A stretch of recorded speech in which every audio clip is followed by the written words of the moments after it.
Bayangkan, saat tubuhku remuk di rumah sakit karena kecelakaan hebat, aku berharap kesetiaan dari orang-orang yang kucintai. Tapi, justru di saat aku tak berdaya, istriku sendiri berselingkuh dengan investorku. Mereka kira aku sudah habis. Mereka kira aku hanya korban. Padahal, di balik semua itu, aku sedang menyiapkan balasan yang akan membuat mereka menunduk malu di depan dunia. Kalau kalian ada di posisiku, apa yang akan kalian lakukan? Diam, pasrah, atau bangkit dan membalas? Tulis di kolom komentar. Aku ingin tahu pendapat kalian. Jangan lupa untuk subscribe, like, dan share supaya semakin banyak orang yang bisa merasakan getirnya kisah ini. Baiklah, sekarang mari kita mulai kisahnya. Inilah cerita tentang bagaimana seorang pria yang dianggap korban ternyata justru berdiri sebagai dalang yang membuat semua pengkhianat menunduk malu. Hidupku dulu tampak seperti kisah bahagia yang banyak orang idamkan. Aku seorang pengusaha muda yang sedang naik daun. Usaha ekspansi bisnis kuliner dan properti berjalan mulus. Investor besar mendukung penuh. Dan aku selalu ditemani istri yang di mata banyak orang terlihat sempurna. Cantik, anggun, pintar berbicara, dan tahu bagaimana menjaga citra di depan publik. Kami sering tampil di majalah bisnis. Bahkan beberapa kali diwawancara di televisi sebagai pasangan muda inspiratif.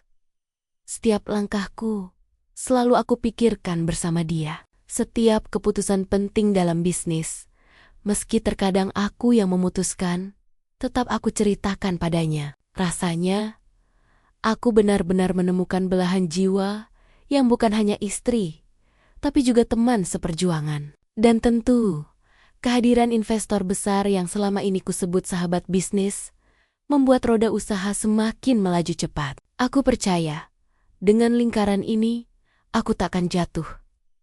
Namun, hidup selalu menyimpan kejutan di balik tikungan. Hari itu, aku harus menghadiri pertemuan dengan beberapa klien di luar kota. Semua berjalan biasa, sampai hujan deras turun saat aku pulang dengan mobil.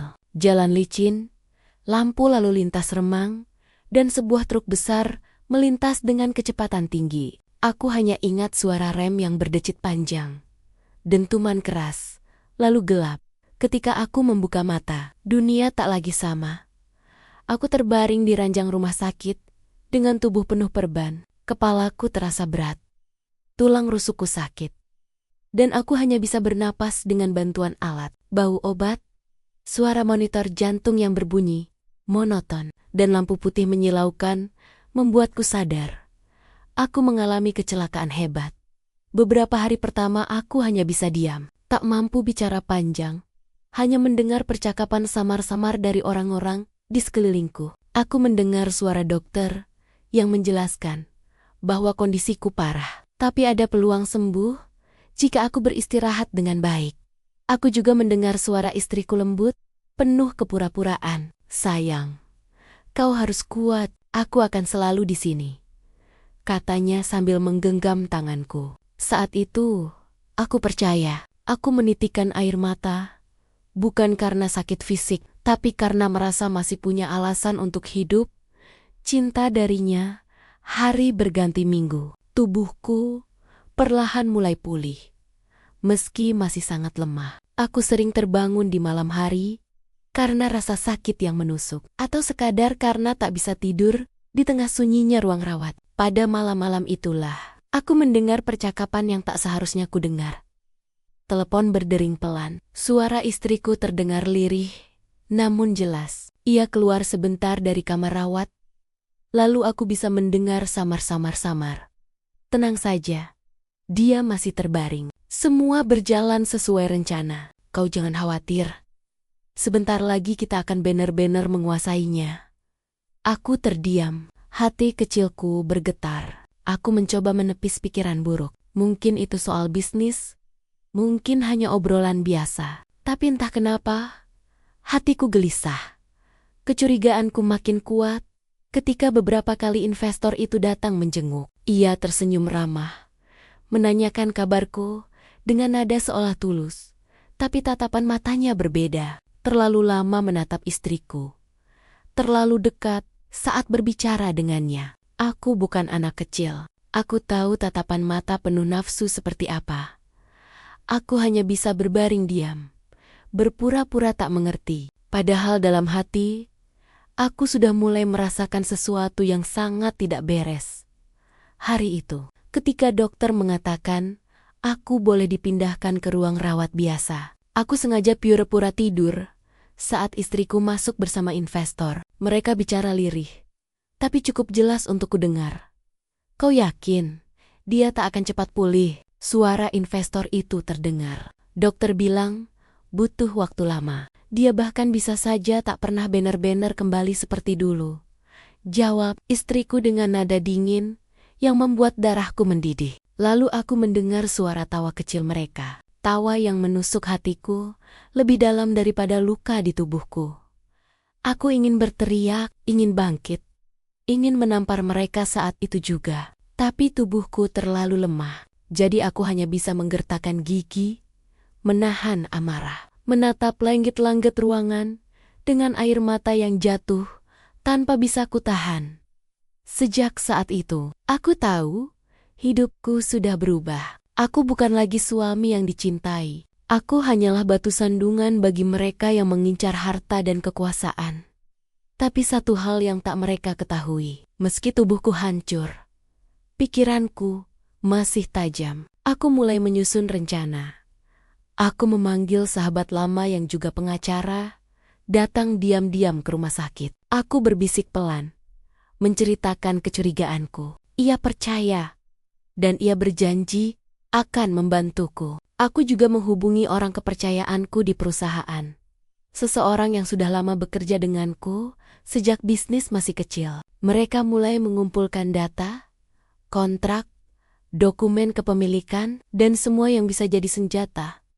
Di balik keranjang rumah sakit, aku bukan lagi pasien pasrah. Aku mulai menjadi dalang yang menyiapkan balasan hari-hari berikutnya. Aku tetap berperan sebagai suami lemah yang hanya bisa bergantung pada istri. Aku tersenyum tipis setiap kali dia berpura-pura menyuapiku bubur. Aku menggenggam tangannya setiap kali dia berbisik manis di telingaku. Aku tahu semua itu sandiwara. Dan justru dari dalam kelemahanku, aku menyimpan kekuatan terbesar. Kesempatan untuk membuat mereka lengah. Aku sudah melihat cukup banyak.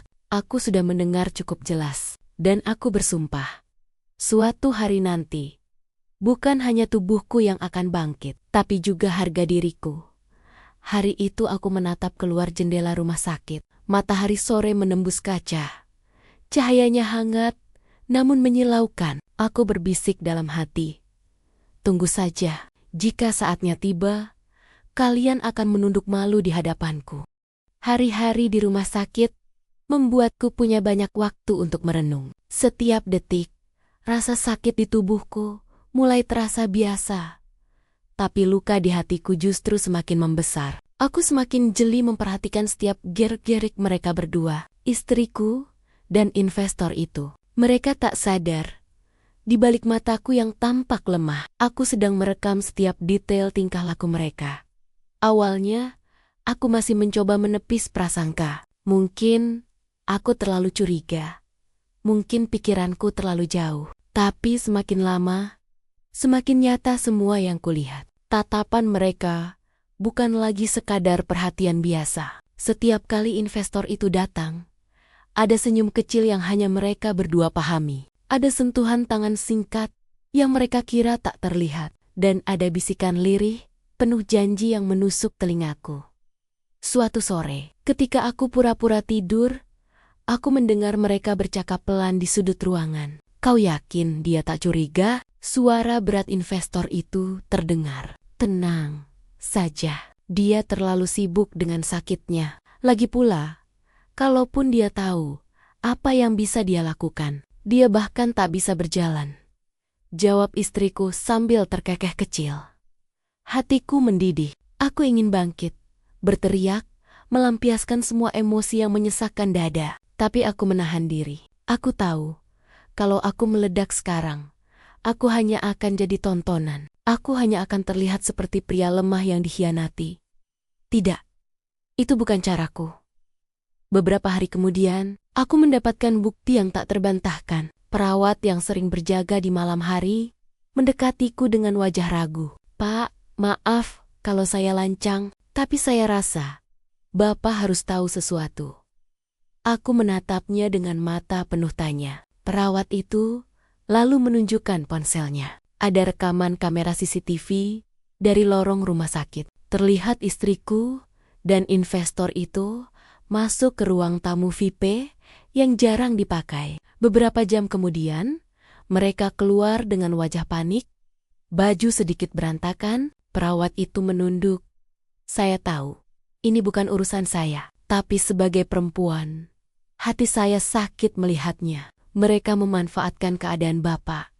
Tanganku bergetar. Aku ingin marah, tapi aku justru tersenyum pahit. "Terima kasih, kau sudah membuka mataku," bisikku. Sejak malam itu, aku tak lagi ragu. Aku sudah tahu dengan jelas bahwa mereka berdua menjalin hubungan terlarang. Di saat aku berjuang untuk hidup, mereka berdua sibuk menikmati pengkhianatan.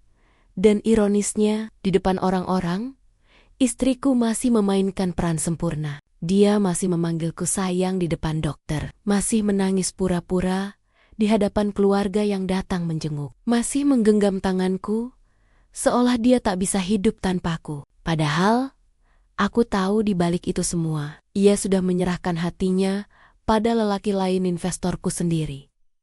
Semakin hari, semakin berani mereka. Ada saat ketika investor itu datang ke rumah sakit, lalu istriku pura-pura keluar membeli makanan. Aku tahu, mereka bertemu di parkiran. Aku tahu, karena salah satu sopirku yang setia padaku diam-diam mengikuti mereka. Ia melaporkan semuanya. Foto-foto dikirim ke ponsel orang kepercayaanku. Semua buktiku simpan rapi. Aku tidak langsung bereaksi. Justru, aku semakin tenang. Aku biarkan mereka semakin masuk ke dalam perangkapku. Di rumah sakit, aku mulai menyiapkan langkah. Lewat pengacara dan orang kepercayaanku, aku diam-diam menandatangani dokumen yang mengamankan saham utama perusahaan. Semua aset pribadi yang selama ini atas namaku dipindahkan ke rekening trust yang hanya bisa diakses dengan izinku. Investor itu mengira ia perlahan mengambil alih. Padahal, aku justru sudah mengikat lehernya dengan tali tak kasat mata. Malam itu, aku kembali pura-pura tidur. Istriku duduk di kursi samping ranjangku sambil memainkan ponselnya. Aku mengintip dari celah mata yang setengah terbuka. Di layar ponselnya, aku melihat namanya muncul. Sayang, itu bukan nomorku. Itu nomor investor itu. Hatiku semakin hancur, tapi di saat yang sama, aku justru tertawa dalam hati. Baiklah, kalau itu yang kau mau, aku akan pastikan kau mendapatkannya. Tapi tidak dengan cara yang indah. Aku akan pastikan kau menyesal seumur hidup. Hari berikutnya, aku meminta dokter untuk menjadwalkan fisioterapi intensif. Mereka berpikir, aku masih butuh waktu lama untuk pulih. Tapi tekadku lebih besar dari sakitku. Aku berjuang mati-mission untuk berjalan lagi. Setiap langkah kecil terasa seperti tusukan pisau. Tapi di balik rasa sakit itu, aku membayangkan wajah istriku dan investor itu sedang tertawa bersama. Itulah bahan bakarku.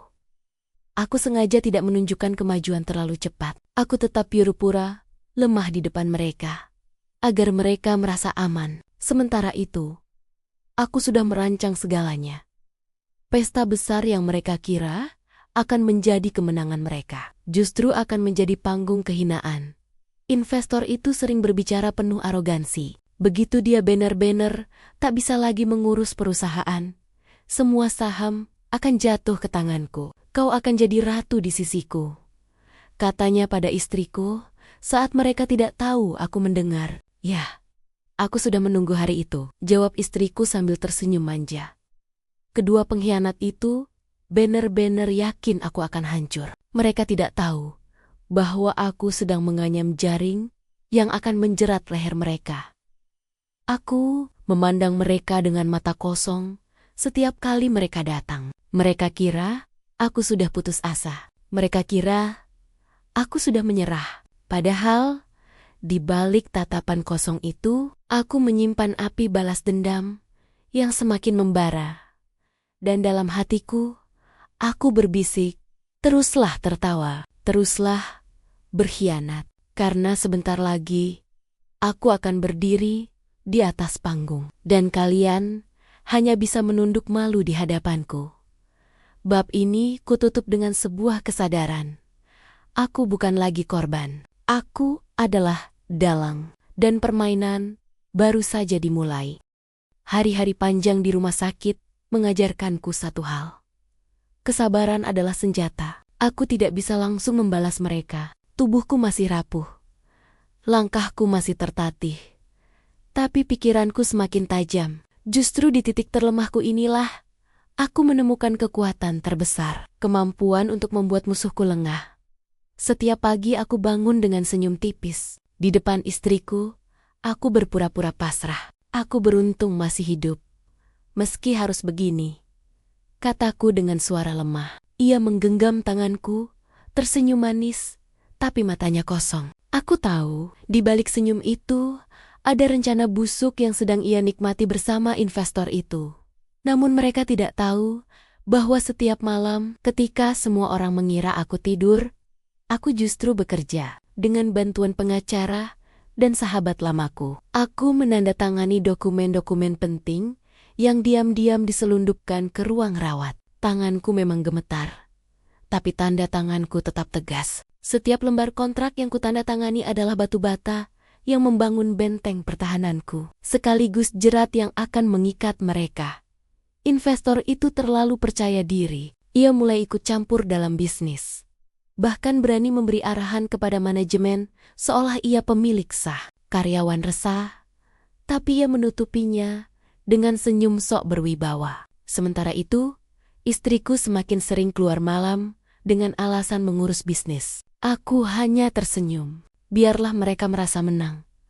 Fisioterapi menjadi ajang pertempuran pribadiku. Dokter bilang, proses ini bisa memakan waktu berbulan-bulan. Tapi aku menolak. Aku memaksa diriku berdiri. Meski tulang terasa seperti retak, setiap kali menopang tubuhku. Aku jatuh berkali-kali. Keringat bercucuran, bahkan hampir pingsan. Namun dalam pikiranku, selalu terbayang wajah istriku yang berbisik manja di telinga investorku. Itulah bahan bakarku. Itulah amarah yang membangkitkanku. Suatu malam, setelah berlatih diam-diam dengan fisioterapis pribadiku, aku berhasil berdiri tanpa bantuan. Kaki masih gemetar. Tapi aku bisa menatap diriku di cermin dengan penuh keyakinan. Inilah awalnya. Bisikku. Aku merasakan air mata menetes. Bukan karena sakit, tapi karena kemenangan kecil ini adalah langkah pertama menuju pembalasan besar. Perlahan, aku menghubungi kembali jaringan lama yang pernah bersamaku, membangun bisnis dari nol. Orang-orang yang masih setia, yang dulu selalu kuperlakukan sebagai keluarga. Mereka terkejut saat mengetahui kondisiku tak separah yang diberitakan istriku. Rupanya, ia dan investor itu menyebar kabar bahwa aku hampir lumpuh permanen, agar mereka bisa leluasa mengambil alih. Mendengar itu, amarahku semakin membara. Tapi aku tetap tenang. Aku tahu, semakin banyak kebohongan mereka, semakin keras pula mereka akan jatuh saat kebenaran terungkap. Dengan koordinasi rahasia, aku mulai mengamankan saham mayoritas. Beberapa aset yang semula tampak dipegang investor, perlahan ku kembalikan lewat celah kontrak yang ia abaikan. Ia terlalu sibuk dengan nafsu dan ambisinya, hingga lupa bahwa aku pernah menguasai setiap detail perusahaan ini. Aku tahu di mana kelemahannya. Istriku pun semakin larut dalam permainan. Ia mulai berpenampilan lebih glamor, sering datang ke acara publik bersama investor itu dengan alasan mewakili perusahaan karena aku sakit. Foto-foto mereka beredar di media sosial. Ada yang bertanya-tanya. Tapi kebanyakan orang menganggap itu sekadar strategi bisnis. Mereka tidak tahu, di balik layar ada pengkhianatan yang lebih dalam. Aku hanya bisa tersenyum dingin setiap kali melihat berita itu. Mereka sedang membangun panggung untuk diriku. Mereka sedang menyiapkan pentas megah. Dan aku akan muncul di saat yang paling tepat. Hari-hari berikutnya, aku sengaja membuat seolah-olah kondisiku makin buruk. Aku menolak tampil di publik, membatasi kunjungan, dan membiarkan rumor tentang kelemahanku semakin liar. Investor itu semakin berani. Ia bahkan mulai membicarakan rencana pesta besar untuk merayakan transisi kekuasaan. Dan istriku, dengan wajah penuh kebanggaan, mendukungnya sepenuh hati. Pesta itu akan jadi awal baru kita, kata investor itu pada istriku di satu kesempatan. Ya, semua orang akan tahu siapa penguasa sebenarnya, jawabnya dengan senyum congkak. Aku mendengar percakapan itu dari balik pintu kamar rawat. Saat mereka mengira aku tertidur, aku menahan tawa. Mereka benar-benar percaya bahwa aku sudah tak berdaya. Tapi malam itu, aku berdiri di depan cermin. Tubuhku masih penuh luka, tapi mataku menatap tajam. Kalian kira aku boneka rusak? Kalian salah. Aku adalah dalang. Dan kalian hanya wayang yang menari sesuai skenarionya. Aku mulai menyiapkan langkah akhir. Semua bukti perselingkuhan sudah kukumpulkan. Rekaman telepon, foto dari sopir setia, rekaman CCTV, bahkan dokumen transaksi yang menunjukkan mereka mencoba menggelapkan dana perusahaan. Semua kusimpan rapi dalam sebuah berkas hitam. Rencanaku sederhana, tapi mematikan. Biarkan mereka naik setinggi mungkin. Biarkan mereka merasa berkuasa sepenuhnya. Lalu tarik semua pijakan mereka dalam sekali hentakan. Hari itu akhirnya tiba. Aku diundang secara resmi ke pesta mewah yang digelar investor itu. Undangan itu sebenarnya bukan untukku melainkan formalitas belaka. Agar publik mengira aku masih diakui. Mereka tak pernah menyangka aku akan benar-benar datang. Aku menatap undangan itu lama. Kertas tebal berlapis emas, penuh kata-kata manis tentang awal baru dan kejayaan bersama. Aku meremasnya dengan senyum tipis. Ya, ini akan jadi awal baru, tapi bukan untuk kalian. Untukku, di malam itu, aku akan berdiri tegak dan seluruh dunia akan melihat siapa penguasa sejati. Bab ini kututup dengan satu tekad yang tak tergoyahkan. Aku tidak lagi korban. Aku adalah pengendali dan permainan baru saja memasuki babak terakhir. Malam itu, gedung hotel bintang 5 di pusat kota berubah menjadi lautan cahaya. Lampu kristal bergemerlapan, lantai marmer berkilau, memantulkan langkah tamu-tamu undangan yang berdatangan dengan pakaian terbaik mereka. Mobil-mobil mewah berderet di pelataran, sementara karpet merah terbentang panjang menuju aula megah. Investor itu, yang dulu kusebut sahabat bisnis, berdiri di panggung dengan jas hitam rapi. Di sampingnya, istriku mengenakan gaun malam berkilau, tersenyum anggun bak seorang ratu. Mereka berdua tampak seperti pasangan sempurna, pusat perhatian malam itu. Semua orang bertepuk tangan ketika sang investor membuka pidato. Hadirin sekalian, malam ini bukan hanya perayaan bagi perusahaan kita, tapi juga awal baru dalam dunia bisnis. Sebuah era kejayaan yang akan kita capai bersama. Sorak-sorai dan tepuk tangan menggema. Aku yang berdiri di pintu masuk hanya tersenyum tipis. Suara musik orkestra mengalun lembut, aroma wine mahal memenuhi udara. Malam ini, mereka benar-benar percaya bahwa panggung ini adalah milik mereka. Mereka tidak tahu, aku sudah menyiapkan sebuah drama besar yang akan mengubah segalanya. Dengan langkah pelan, namun mantap, aku berjalan masuk. Jas hitam yang kupakai menutupi tubuhku yang kini lebih bugar. Wajahku tenang, mataku tajam. Suara langkahku di lantai marmer menggema, membuat beberapa kepala menoleh. Perlahan, satu demi satu tamu menyadari siapa yang baru saja muncul. Bukankah itu? Bisik seseorang. Ya Tuhan, bukannya dia masih sakit parah, sahut yang lain. Suasana aula yang semula riuh perlahan mereda. Semua mata kini tertuju padaku. Investor itu terhenti di tengah pidatonya. Wajahnya pucat, matanya melebar tak percaya. Istriku menggenggam lengannya dengan gemetar. Senyum anggunnya mendadak kaku.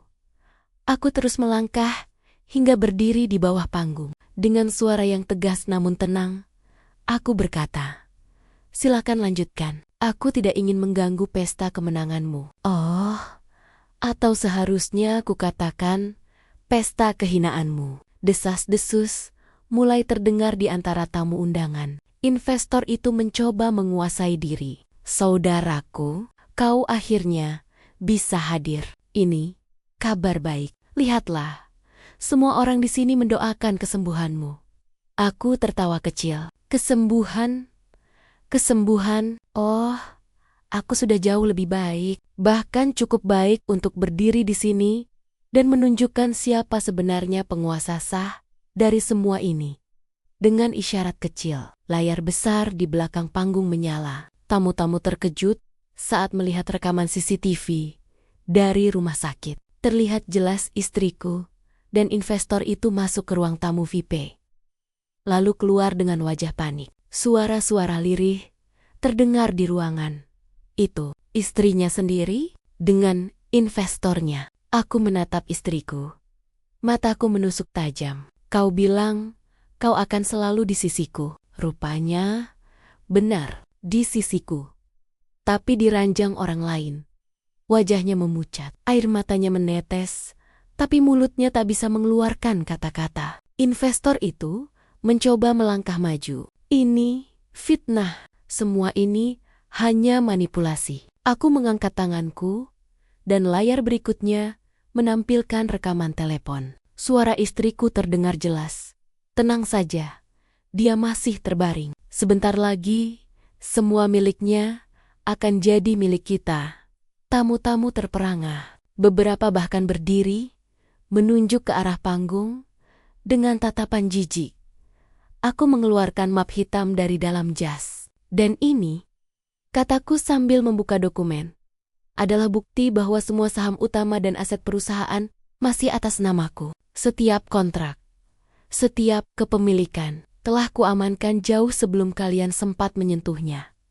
Aku menatap investor itu dengan senyum dingin. "Kau kira aku korban? Kau kira aku boneka yang bisa kau kendalikan? Tidak. Sejak awal, akulah dalang dari semua permainan ini. Dan malam ini, aku menarik benang yang membuat kalian berdua jatuh." Ruangan hening. Hanya terdengar suara bisikan-bisikan yang penuh keterkejutan. Investor itu kehilangan kata-kata. Wajahnya merah padam. Istriku jatuh berlutut di panggung, menangis terseduh-seduh. "Sayang, aku bisa jelaskan." Suaranya parau, penuh kepanikan. Aku menatapnya dengan tatapan dingin. "Jangan panggil aku sayang. Kata itu sudah mati di mulutmu sejak pertama kali kau menyerahkan dirimu pada lelaki lain."